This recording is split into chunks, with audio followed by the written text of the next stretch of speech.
부르더라. 아멘.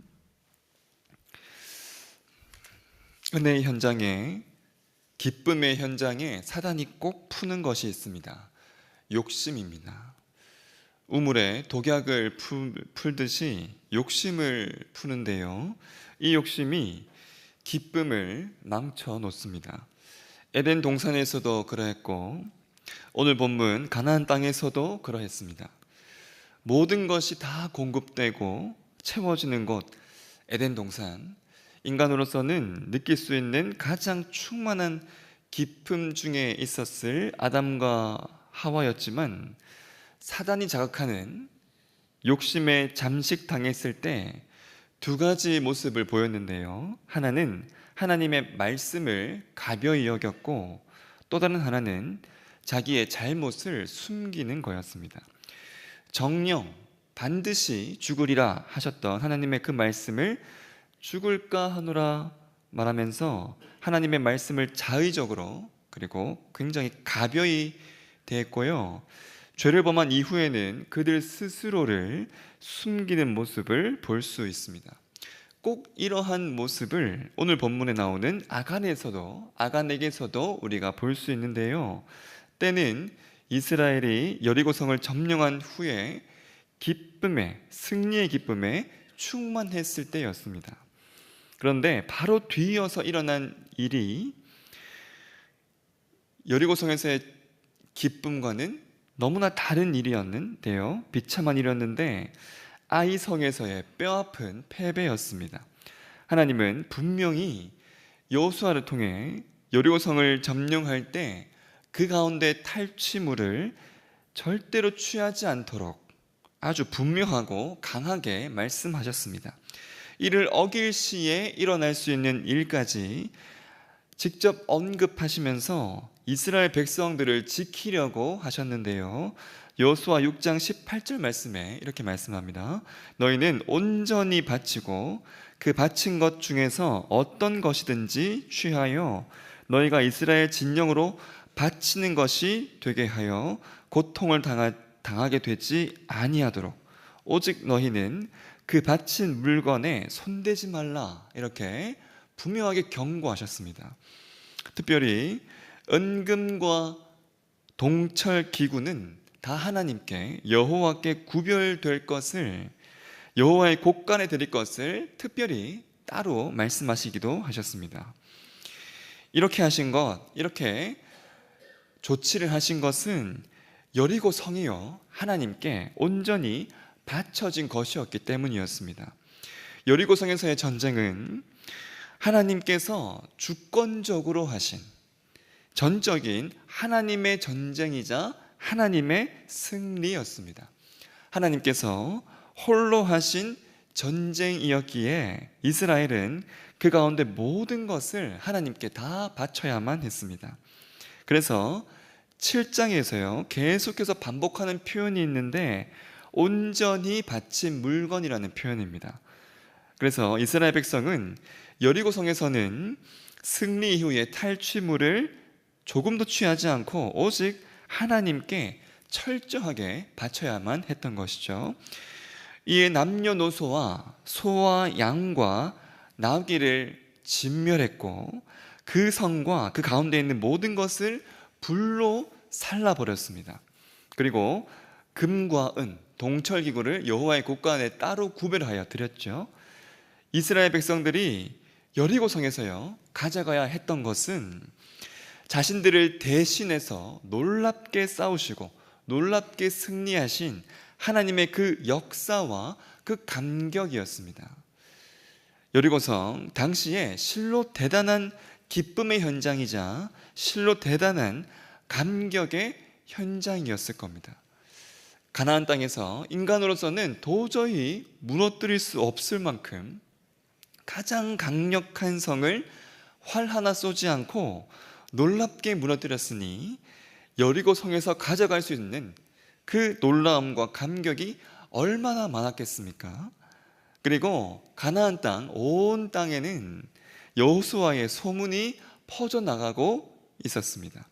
그런데요, 이 승리의 현장, 기쁨의 현장 그 한가운데 너무나 반갑지 않은 것이, 너무나 악취나는 것이 고개를 들고 있었는데 우리 인간의 욕심이었습니다. 하나님의 전적인 주권 안에 있어야 하는 이 여리고성, 물건을 향해서요, 아간의 그 악취나는 욕심이 향하기 시작하였습니다. 완전한 승리의 자리이자 기쁨의 자리에 사단이 접근한 것이죠. 이로 인해서 기쁨의 그 자리에서 사단이 벌어지는데요, 이 일이 불러온 가장 큰 일을 여호수아 7장 1절로부터 명시하면서 시작합니다. 1절 보시면, 이스라엘 자손들이 온전히 바친 물건으로 말미암아 범죄하였으니 이는 유다 지파 세라의 증손 삽디의 손자 갈미의 아들 아간이 온전히 바친 물건을 가졌음이라. 여호와께서 이스라엘 자손들에게 진노하시니라. 이렇게 말씀합니다. 이로 인해서요, 이스라엘 백성이 아이성에서 너무나 비참하게 패배했고 백성들의 마음이 녹아서 물처럼 되고 말았습니다. 아간의 범죄가 불러온 것, 당시의 이스라엘 백성들에게 불러올 수 있는, 있을 수 있는 가장 비참한 일이었습니다. 여러분, 이 일에 있어서요, 사단이 한 것이라고는 조용히 아간의 욕심을 자극한 것밖에 없습니다. 아간도 나중에 자신의 제비 뽑혔을 때 이를 스스로 여호수아 7장 21절 말씀 중반절에서 탐내어 가져갔나이다, 이렇게 말하고 있습니다. 탐심, 바로 욕심이었던 것이죠. 이 욕심에 눈이 먼 아간은 하나님의 첫 번째로 말씀을 어기고요, 여리고성에서 얼마를 숨겨둡니다. 시날산의 아름다운 외투 한 벌과 은 200세겔, 그리고 무게가 50세겔 되는 금덩이 하나였습니다. 이 훔친 것들을 장막 가운데 땅속에 감추어 두었습니다. 아간의 이와 같은 모습, 아담과 하와에게서 볼 수 있었던 두 가지의 모습과 동일하죠. 그리고 동일하게 불러온 그 결과는 동일한 비참함이었습니다. 여러분, 특히 너무나 큰 잘못을 이렇게 저질렀음에도 두 경우 모두 하나님께 먼저 자복하기 위해서 나아오거나 먼저 이것을 드러내지 않고요, 꽁꽁 숨겨둡니다. 모두 내가 욕심으로 저지른 바로 이 일을 아무도 모를 것이라는 생각을 하고 있기 때문인데요, 중요한 것은 이 욕심으로 일어난 일들을 하나님이 아신다는 겁니다.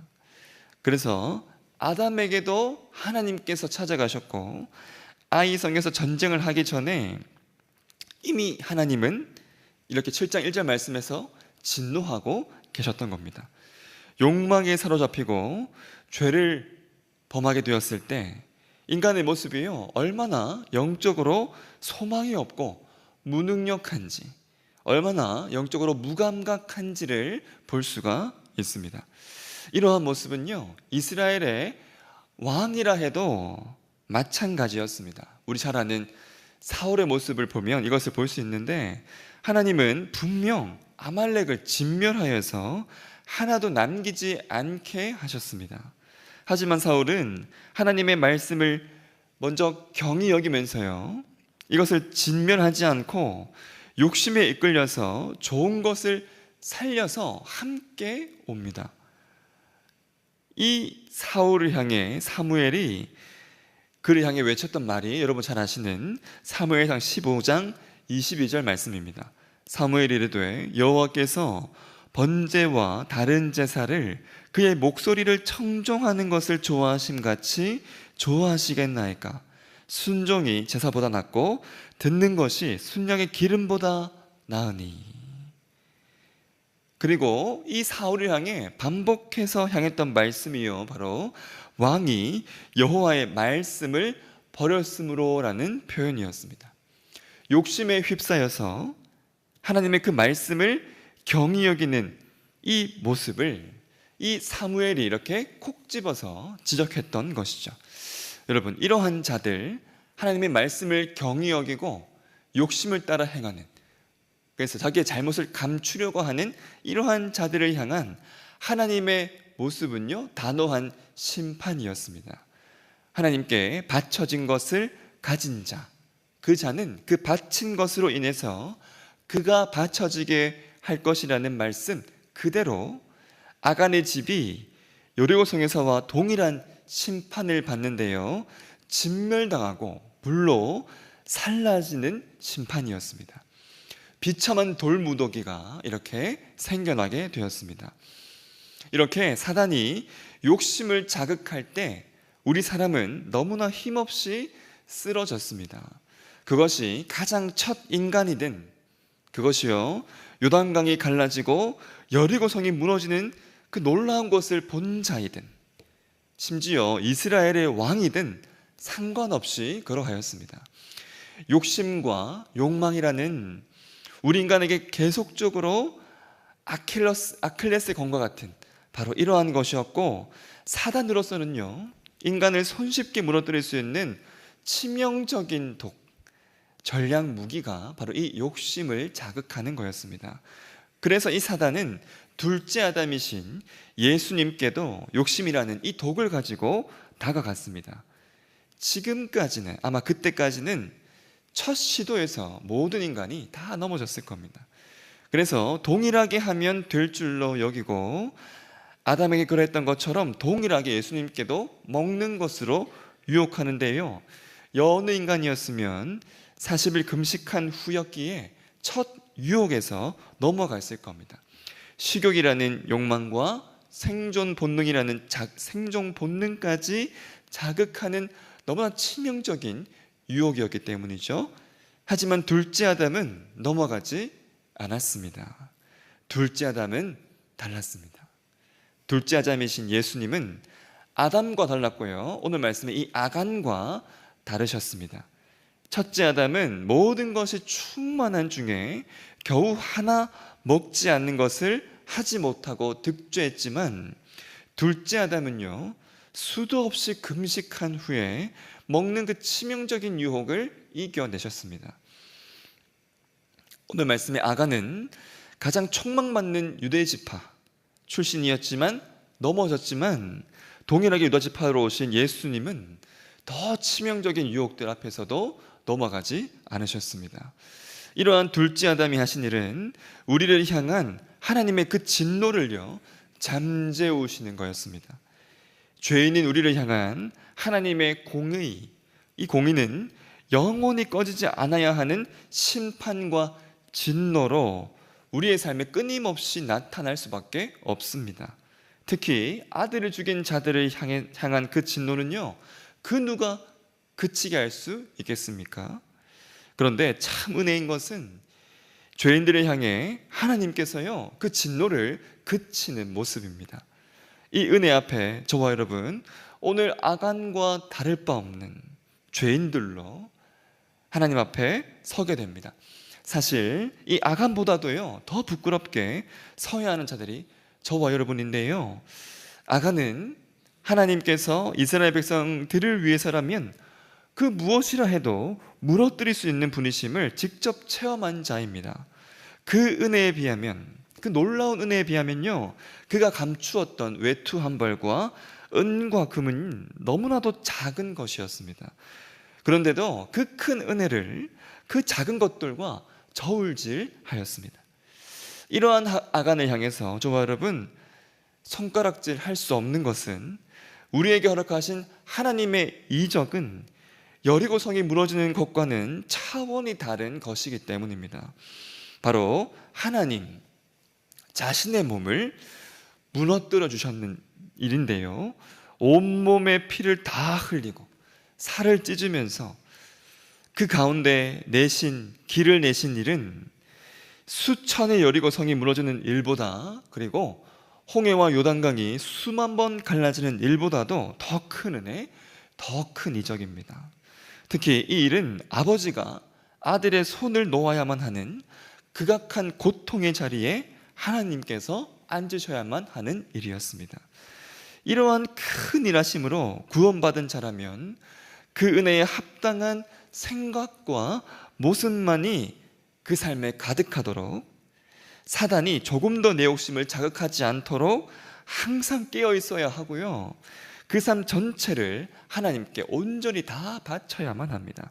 그런데 저와 여러분, 내 생각을 너무나 쉽게 사단에게 허락했던 적과 하나님께 드리지 않은 내 시간과 물질과 헌신이 우리의 장막 깊숙한 곳에 숨겨져 있지는 않으십니까? 사랑하는 성도 여러분, 오늘 말씀을 통해 우리의 모든 귀를요, 이 사단이 주는 달콤한 그 유혹이 아닌 오직 하나님께로만 향하시고 내 삶을 정말 기쁨으로 하나님께만 더 드리며 나아가는, 그래서 우주보다도 크신 은혜를 허락하신 그 하나님 앞에 은혜자로 합당한 생각과 행동과 삶을 살아가는 저와 여러분의 삶이 되기를 예수님 이름으로 축원합니다. 아멘. 하늘에 계신 우리 아버지, 아버지의 이름을 거룩하게 하시며 아버지의 나라가 오게 하시며 아버지의 뜻이 하늘에서와 같이 땅에서도 이루어지게 하소서.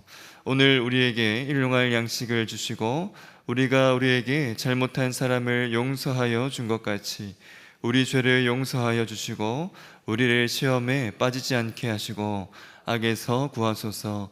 나라와 권능과 영광이 영원히 아버지의 것입니다. 아멘.